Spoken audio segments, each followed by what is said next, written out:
Hello and welcome to Active Bryant Systems. I'm Scott Bryant. I've been in the personal training industry for over 20 years, and this video is all about working in a big London gym and the pitfalls, the pluses and the negatives, and what you should really be looking out for. So number one is look at the location.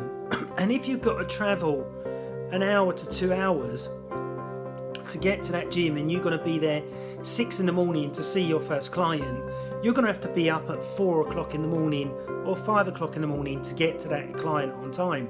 So I suggest don't see any clients till 9 o'clock.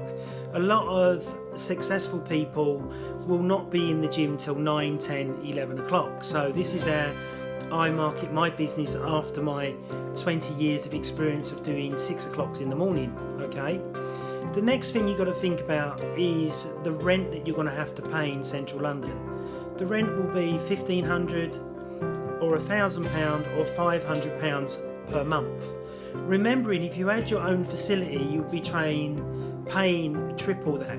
And remember that in these big corporate gyms, or like Pure Gym, Easy Gym, Gym Box, Fitness First, they will bring in the traffic for you to market yourself to try and get them to sign up to your personal training package. Okay, but what you've got to remember is the rent that you're paying each month.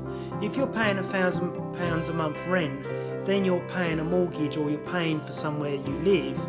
You've got to make sure that your fees are high enough in which to cover yourself in the quiet times and the busy times. Okay, and this is where many personal trainers make the huge mistake of having no savings. So when things do go quiet in June, July and August, they run out of money and then they end up leaving the gym. On average, people or personal trainers stay in the gym for 3 months, and all the gyms, if you look on Reed and different agencies, they're constantly advertising for trainers, because trainers leave really quickly simply because they'll walk around the floor for a month, work so hard and not get any return. Okay, so what you really need to do as a personal trainer is to branch out into different specialities. So I work with people with any type of pain. So they might have shoulder pain, back pain, knee pain, but I've been studying for over 20 years to be able to do that. So if you're new coming into the gym, you're going to find it quite hard. So you really need to specialise in a certain area. So remembering that gym will always want your gym rent. So you've got to make sure that that money's in your bank account every month to pay all your bills and to pay the big gym. Now, the great thing about the smaller personal training centres or the smaller personal training facilities that a PT may own is that they will ask for rent weekly or every time you book a session. So then that means that you're not committed to this huge amount of rent.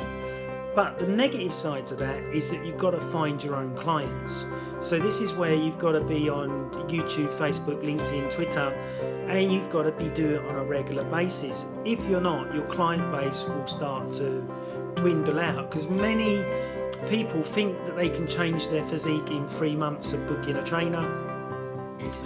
But in my experience, it will take a good year in which to change a person's body if you're doing it the way that I do it with the Chek system. Okay, the Chek system is much deeper than a normal personal training course. I'm not saying it's better, I'm just saying it's much deeper and goes a lot longer.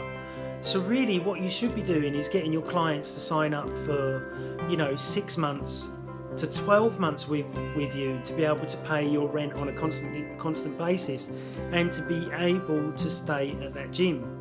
What you must avoid is that many of the bigger gyms will keep asking you to do courses all the time, and this is so they make money from them courses, and you'll end up dwindling your own financial position.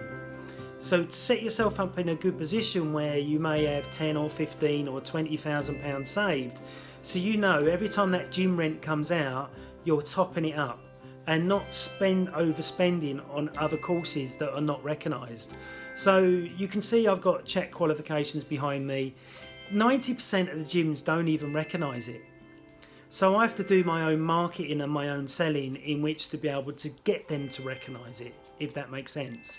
So you've really got to think about what qualification, extra qualification are you going to do to specialise. So you could do sports massage. Everybody knows what that is.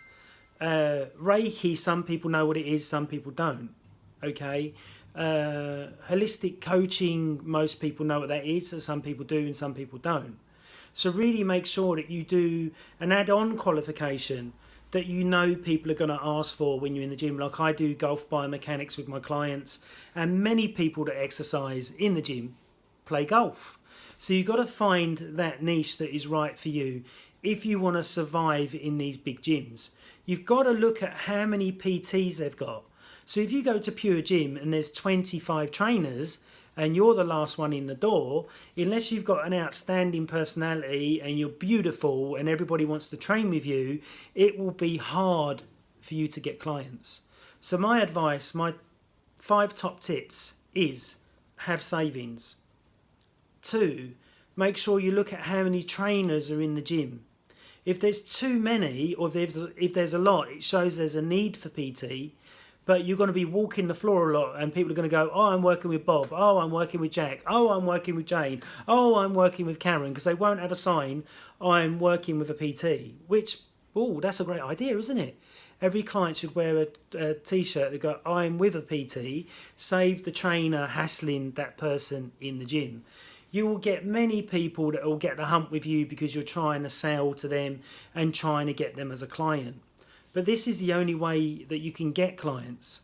In Fitness First, they used to have a lead system where somebody would sign up to the gym and then you would give them a PT session or you would show them how to use the equipment.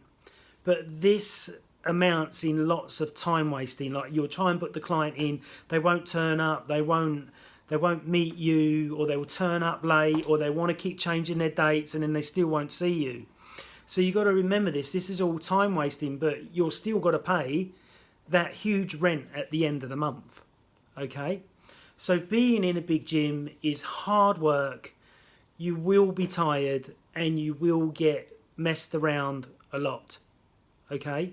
So go in with the fitness industry with your eyes open, not closed, and realise the guys like myself, I know many guys that have been in the industry 8, 9 years, 4 years, 5 years, and they're still in the industry because they love what they do, but the earnings are like that all the time, because unless you get a client that loves what you do and was with you for years like what I've got, you will constantly be looking for clients. So where I am in Battersea now, there's 25 trainers. 10 years ago there was 6. 15 years ago there was 5. 18 years ago there was about 3 of us. So you can see that from what I do, the PT world is getting more and more saturated, and this is what the fitness industry is doing. They keep pushing more and more people into the courses because all they think about is the money. But what the fitness industry is not seeing is that they're killing their own business. Eventually, a lot of people will wake up and go, I'm not doing PT and I'm coming out of it because I can't make the money that I used to. So then you'll see it all start to go down, the quality will go down, the fees will go down, and PT won't be something that people aspire to be anymore because it's getting very, very hard. Okay? So if you're a quiet person within yourself, don't become a PT in a big gym. Try and get a job where you're getting a salary off a personal training company so you don't have to walk the floor. So they've already got clients for you. And I was looking the other day, there is gyms like that out there, but they're few and far between. So really, to get your experience, it's great to go into a big gym, but make sure you've got savings. Make sure that you're good at sales, and make sure you speak to the other trainers to see if they've got any tips for you in which to help you to progress in your business. So I hope you've enjoyed this video about London gyms and the pitfalls and the pluses. Yes, you can earn huge amounts of money, but you will be working very, very hard, like I've been for the last 20 years.